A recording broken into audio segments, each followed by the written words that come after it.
In the previous video, we had opened up a blank project. The first thing we're going to do is come up here to Project and save it.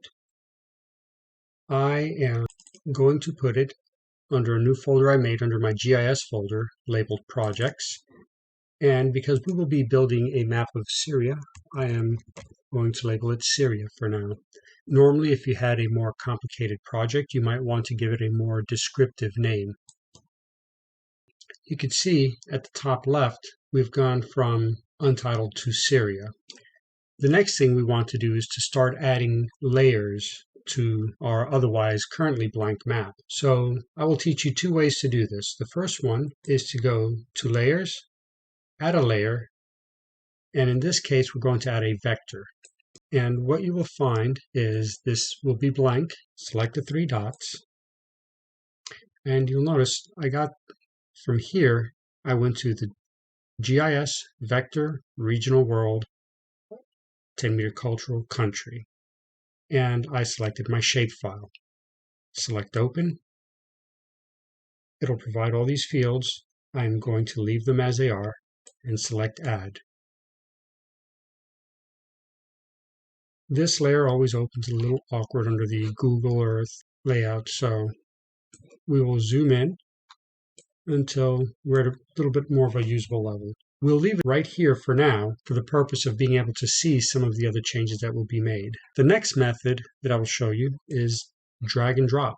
In this case, I'm going to select the country boundaries folder, and I will once again select the shapefile and drag and drop it in here, and you will see that now we have these brown lines that have populated over our previous map, and over here you will now see the addition of the boundaries. Now right now these are very non-descriptive, and we can change those by two ways.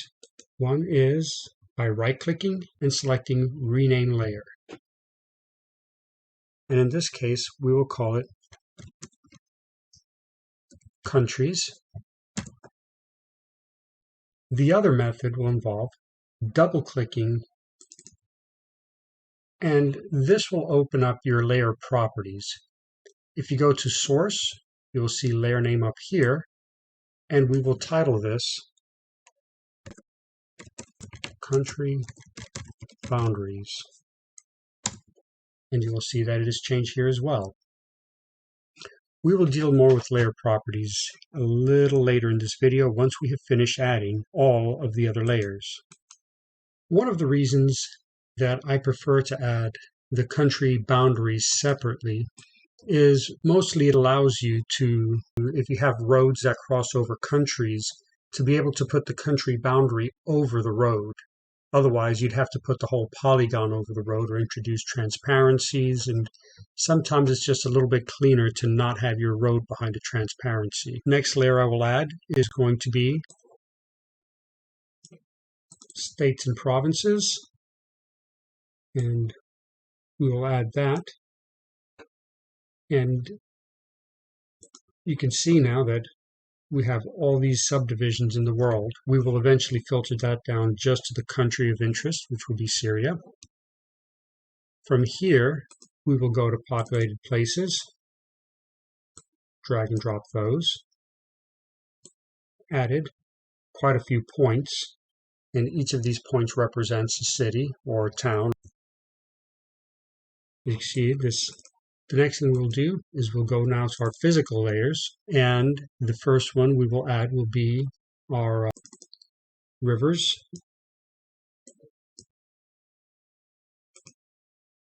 Next will be our lakes, and finally our coastlines. So much as described, the coastline just highlights the coasts of the world, and we'll go through these in a minute. Now, one of the issues you can see here, and I did this deliberately, is we have lakes on top of cities, partially obscuring them. And same thing, you have rivers cutting over the top of cities. What you will notice is that The order of the layers here shown essentially the order in which they are drawn. In this case, we have countries at the bottom. Drawn over them are country boundaries, the states, the populated places, and so forth. And ultimately, layer management will be one of those things that you will have to consider when you're designing a map. So for this one here, I will move coastline right above the estates. I'll move country boundaries above states as well. And that way, my country boundaries will be highlighted over the state boundaries. Populated places, I will move towards the top. I put lakes over the rivers because the rivers will tend to run through the lakes. So this way, the lake layer draws over the river. So depending on where you go, you may have standards pre-established. I put together a PowerPoint for myself that just shows a general layout idea, and it provides some standards. Some of these, don't worry too much about them. We will get to all of this. I did not use oceans for this layer just to reduce the load on the computer, and since it wasn't essential at this point in time, I simply didn't use them. And since right now we're not quite using rasters, I am not going to use the transparencies yet. That will become more useful later on as we introduce rasters. Now that we have all of our layers laid out, we can go ahead and start modifying. I will turn off the state layers so you can see the country layer, as that is the first one we will modify. I'll also turn off the country boundaries so you can see the edges. The first thing we will do is change the color of this layer using the predefined layouts that I have from the PowerPoint that I showed you earlier with the information. And once again, this information, it is included in the notes section. For this here, I prefer to use the hexadecimal code that you see pasted here. This corresponds with the color. So go ahead and copy this. Come back to your layer properties. Click on your color, and this opens up your Select Color dialog. From here, take the HTML notation, your hexadecimal code from before, paste it, and once you select anywhere else, you'll see that it provides you a new current color and it shows it how it compares to your old color. Pay attention to the background as I click OK. And click Apply. And you'll notice the country colors changed. Let me move this off screen to be a little less distracting. At this point in time, I will leave the boundary edges as they are, and we will select OK for now. Next, I will go ahead and turn the states back on. Let's go ahead and rename this. Since we're working with Syria, we'll name it Provinces. We'll double click to open our dialog. I will copy the hexadecimal code from this, paste the code, and we will have this new green color and select OK.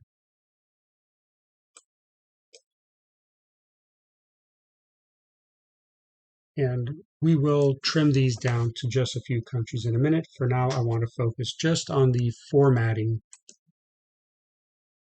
and the appearance. Next, we'll go to country boundaries, and we'll do the same thing.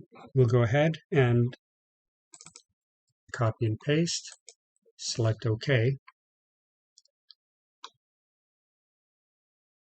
And if we come down here to simple line, I want to go ahead and change the width of the country boundary layers.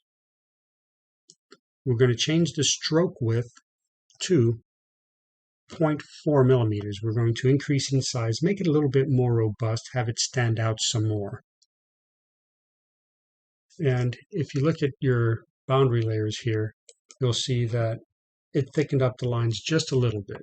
From a world perspective, it doesn't pop out as much, but once you zoom in, it'll be much more noticeable. Next, let's rename our coastline. And we'll just simply name that Coastline. And let's modify our coastline. So with the coastline, we want to give it a little bit more of an aquatic color. Select OK. Once again, come down to the simple line. And we're going to change this from 0.26 to 0.36 and apply that. And you'll notice that now you have these thicker blue lines along the edges to highlight coastal areas. Select OK. Next, the rivers and lakes. And we'll use a slightly different colors for the rivers. Once again, just to distinguish them from the coastlines. And we will leave the line width at 0.26. And you'll see our rivers change colors. And for now, last but not least, we will go ahead and tackle our lakes. So if I was pulling in a separate ocean layer, I usually make it roughly the same as my lake colors. One of the things I will do, we'll go to Simple Fill, and under the line style, well, the stroke color for the line, we will make it the same as the river color.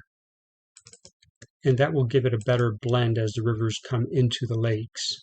And we'll use the same stroke width as the rivers. And here, let me move this off to the side. So if you'll look down here as we apply this, use the wrong fill color. There we go. For now, let me turn off the populated places so we can see.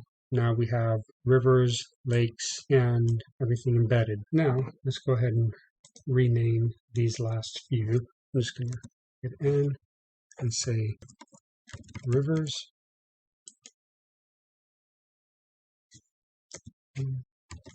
lakes, and cities and towns. So, one of the things we did earlier is we had provinces and countries. And initially, it seems pointless to have both, but when we want to highlight one particular country, we want to leave the other ones not having quite as much detail. So in this case, we're going to be working with Syria. Let's go ahead and zoom in. I want to take and change this scale here to 1 to 5 million. And so that we don't have to keep redoing this, we are going to go ahead and add a bookmark. We come here to Spatial Bookmarks. We'll right-click, select New Spatial Bookmark. We'll call it Syria 1 to 5 million. So let's go ahead and save it. And I have a previous one here, which is a little bit zoomed out, and this one brings us back in.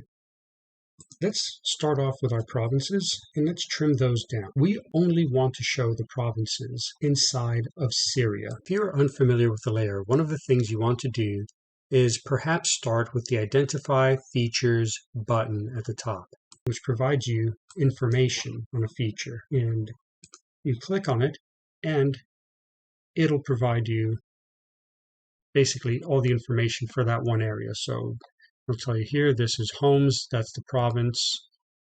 What I'm looking for here are something that allows me to filter it down by country. So I could either use this field, or this field down here. In this case, I'm going to use the admin field because it has the whole country name. Let's double click on province. And from here, we'll go to source. And in source, we'll come down to the query builder. And let's find that admin field.